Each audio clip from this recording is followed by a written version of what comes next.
When you're thinking, you're actually listening. But have you ever stopped to wonder who or what are you listening to? Is it your voice, or is it something deeper, something hidden, something that whispers truths and lies all at once? Think about it. That constant chatter in your head, narrating your life, doubting your decisions, replaying old memories, or even predicting futures that never come to pass. What is it, and why does it hold so much power over you? Here's the reality. Most of us never realize you are not your thoughts, you're not the voice, you are the one who hears it. You are the observer, the silent witness to all that noise. And yet most people go through life trapped in their own heads, tangled in a web of mental chatter they mistake for reality. But what if I told you that freedom from this endless noise is not only possible, it's within your reach?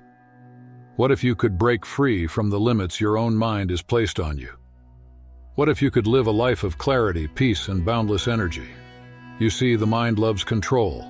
It thrives on keeping you busy. Busy thinking, planning, worrying, regretting. And while you're caught in its grip, life is happening right in front of you, passing you by. Moment by moment, you miss the beauty, the stillness, the magic of simply being present. In this video, we're going to explore how to silence the noise and connect with the deeper part of you, the part that exists. Beyond thoughts, beyond emotions, beyond the illusion of control, you're going to learn how to free yourself from the constant chatter and unlock a level of peace you didn't even know was possible. So I invite you to take a deep breath and let go of everything else just for a while. Let this moment be the beginning of a journey to rediscover the real you, the you that's been there all along, patiently waiting behind the noise. Because here's the truth, the voice in your head isn't you, and once you understand that, you'll never look at your thoughts or your life the same way again.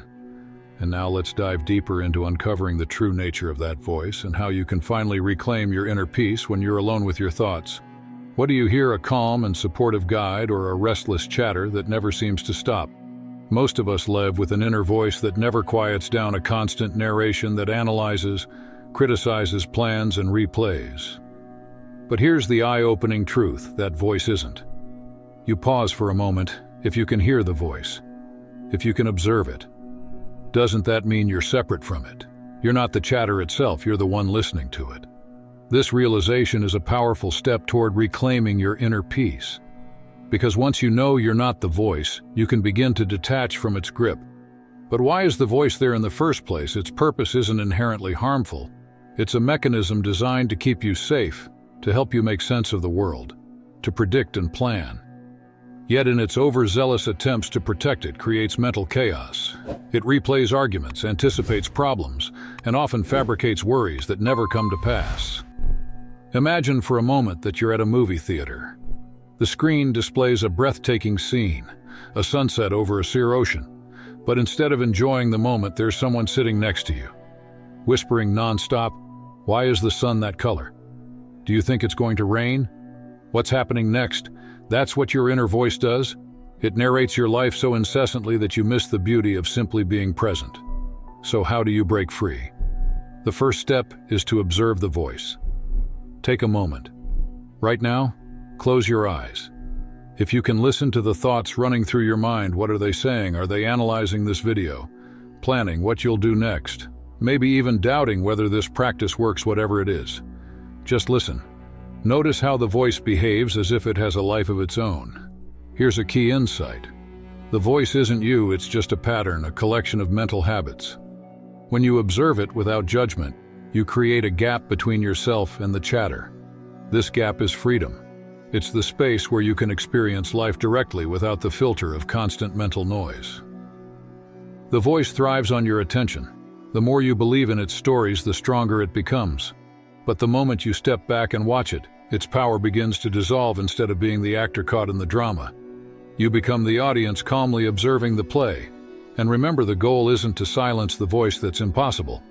Thoughts will come and go.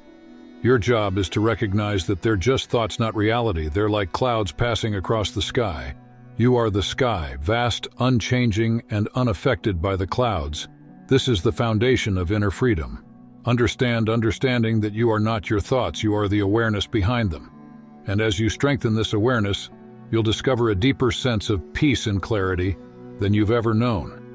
And now let's explore what happens when you apply This understanding to the emotions that voice often stirs up how to release the baggage and truly let go. Of course, letting go isn't always easy. Some emotions are deeply rooted, tied to past experiences that left scars. But even then, the key is the same. Feel the emotion, but don't become it. Watch it, but don't let it define you. What if I told you that most of the emotional weight you're carrying isn't from the events themselves, but from your refusal to let go of them? Painful memories, unresolved anger, and lingering fears.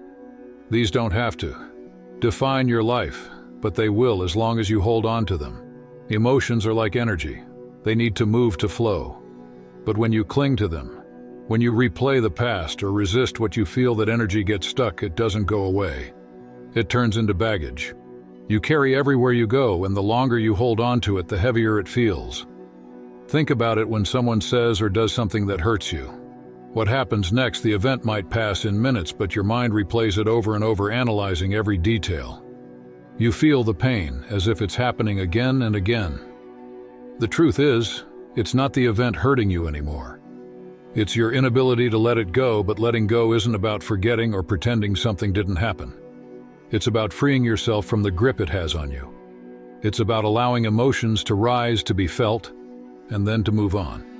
Here's a simple but profound realization: emotions are temporary. Anger, sadness, fear.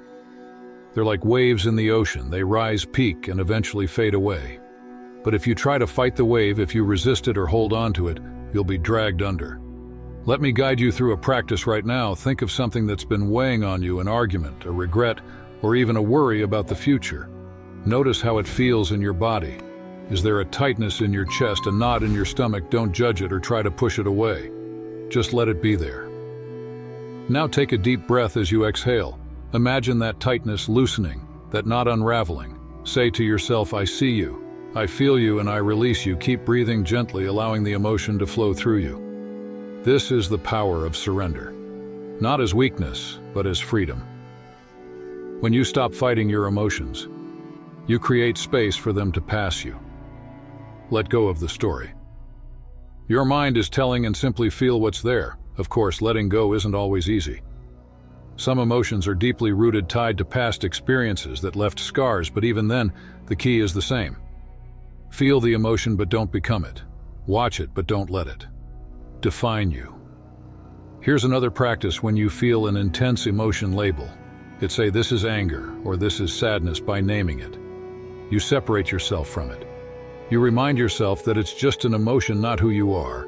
Because the truth is, life isn't about avoiding pain, it's about moving through it. It's about allowing yourself to feel deeply, to experience fully without getting stuck. And now that you've begun to release emotional baggage, let's turn to another source of inattention, the illusion of control, and discover how surrendering can set you free. We all crave control. Control over our lives, control over others, control over the future. It feels safe, doesn't it? Like if you could just manage every detail, you'd finally be okay.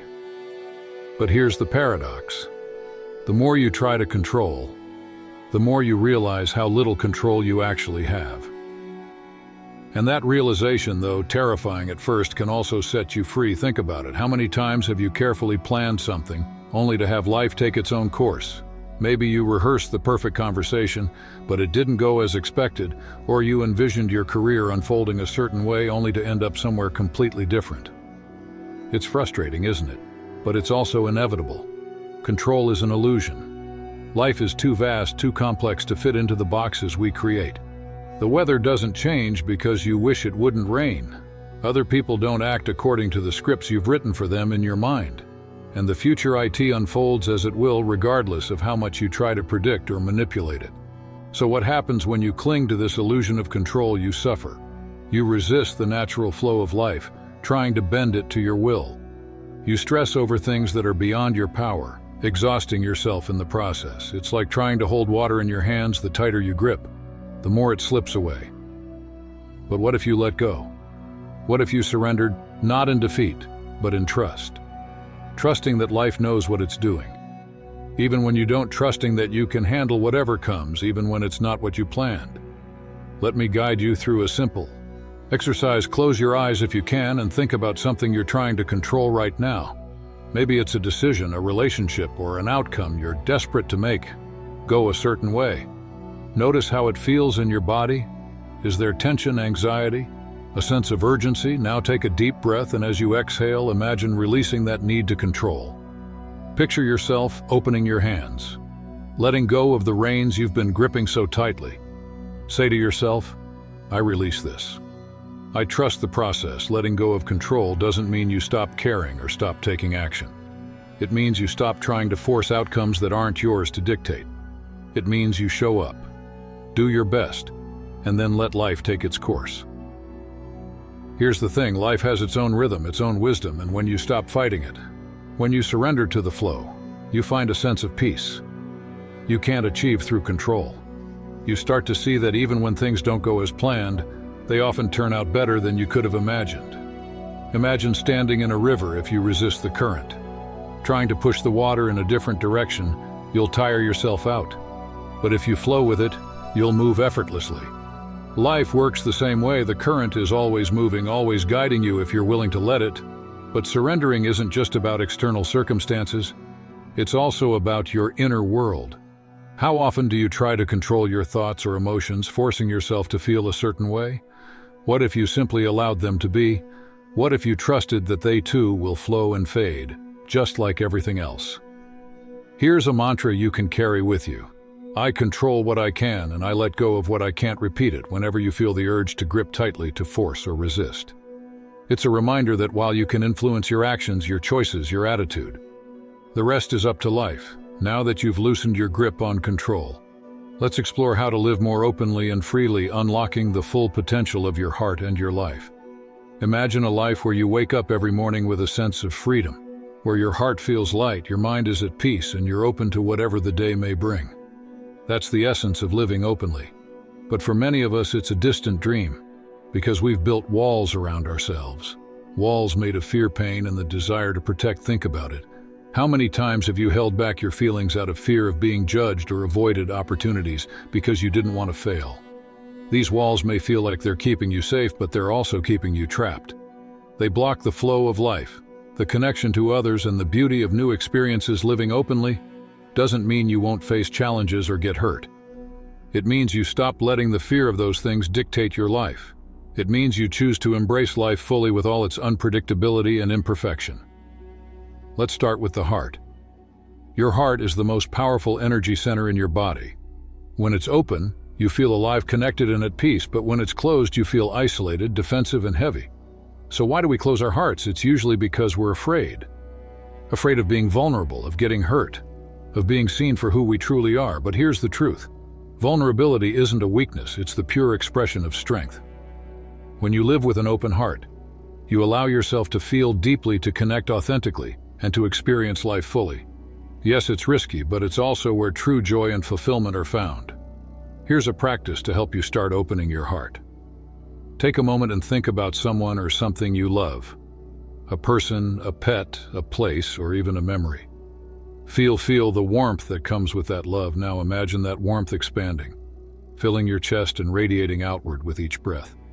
Let that feeling grow stronger, as if you're sending it out into the world. That's the power of an open heart. And the more you practice it, the easier it becomes to live this way. Not guarded, but free. Living openly also means embracing the present moment. How often do we get caught up in worrying about the future or regretting the past? Meanwhile, life is happening right here, right now, and we're missing it. The present moment is where life unfolds. It's where beauty, joy, and peace exist. But to experience it, you have to let go of the mental distractions pulling you away. Here's a simple exercise to anchor yourself in the present wherever you are. Pause, take a deep breath, and notice what's around you.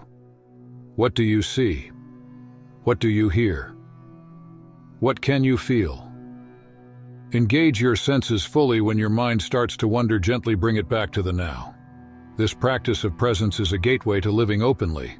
It helps you see life as it is, not as your mind projects it to.